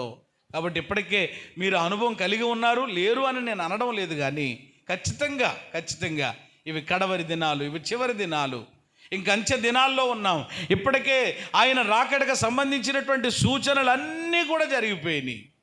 ఇంకా చాలా కొన్ని మాత్రమే ఉండి ఉన్నాయి. కాబట్టి రేపు పరిస్థితులు ఎలా ఉంటుందో మనకు తెలియదు కనుక ఆయన సన్నిధిని వెతికేటువంటి వారిగా మనం ఉందాం. ఆ దేవుని యొక్క సన్నిధిని మనం ఎప్పుడు మన జీవితాల్లో అనుభవిద్దాం. ప్రారంభంలో చెప్పాను కదా, దైవ సన్నిధి అనుభవాన్ని మనందరి జీవితాలలో మనము కలిగి ఉందాం. దావీదు దగ్గరకు దేవుడు వచ్చి, నాయనా నా సన్నిధిని వెతుకుతావా అనే వెంటనే వేరే మాట చెప్పలేదు ఆయన. కుదరదు ప్రభువా, మా తండ్రి గొర్రెలను అప్పగించాడు, అట్లా కాసుకోవాలి, లేకపోతే ఇదిగో యుద్ధానికి వెళ్ళాలి, ఇంకోటి ఏదో చెయ్యాలి, అది ఇది అని చెప్పి మనకలాగా రకరకాలైన సాకులు నెపాలు చెప్తామని చూసారా? అలా చెప్పలేదు. సెలవియ్యగా వెంటనే ఏమన్నాడు దావీదు? వెతికదనని నా హృదయము నీతో అని. మీరు కూడా అలా అనాలి, మనం కూడా అలాగ అడగాలి. దేవుడు మీతో మాట్లాడుతున్నాడు, బిడ్డ నా సన్నిధిని వెతుకుతావా? బిడ్డ నా దగ్గరకు వస్తావా? నన్ను ఆరాధిస్తావా? నాతో గడుపుతావా? కొంతసేపు ప్రార్థనలో ఉంటావా అని దేవుడు నీ హృదయాన్ని ఆయన ప్రేరేపించినప్పుడు, దర్శించినప్పుడు వెంటనే అవును ప్రభు వచ్చేస్తాను, ఇదిగో నాయన త్వరగా ఇదిగో ఇంట్లో బిడ్డలకి చక్క పెట్టాల్సినవి ఉన్నాయి, ఇదిగో త్వరగా అయిపోతుంది, సర్దేసుకుంటున్నాను, చక్క పెట్టేసుకుంటున్నాను, అయ్యా వచ్చేస్తాను, స్నానం చేసి ఇదిగో నీ పాదాల దగ్గర నేను కూర్చుంటాను ప్రభువా, నీతోటే అయ్యా నేను సంభాషణ చేస్తానని మన హృదయం అంటుందా? లేకపోతే నేను ఎక్కడికో తిరుగుతాను, ఎక్కడికో వెళతాను, ఏదో చేస్తాను, కాసేపు పడుకుంటానులే, లేకపోతే కాసేపు టీవీ చూస్తానులే, లేకపోతే కాసేపు సెల్ ఫోన్తో గడుపుతానులే అని ఇలాగా అంటుందా? లేకపోతే లేదు నీతో నేను గడుపుతాను ప్రభు, నీ సన్నిధికి వెళ్ళిపోతాను నాయన అని చెప్పి మనం వెతకగలుగుతున్నామా? పరిశీలన చేసుకుని ఆయన సన్నిధిని మనం వెతుకుదాం. తద్వారా కలిగే ఈ శ్రేష్టమైన ఆశీర్వాదాలు మన జీవితాల్లో సొంతం చేసుకుందాం. అట్టి కృప దేవుడు మనందరికీ దయచేయును గాక.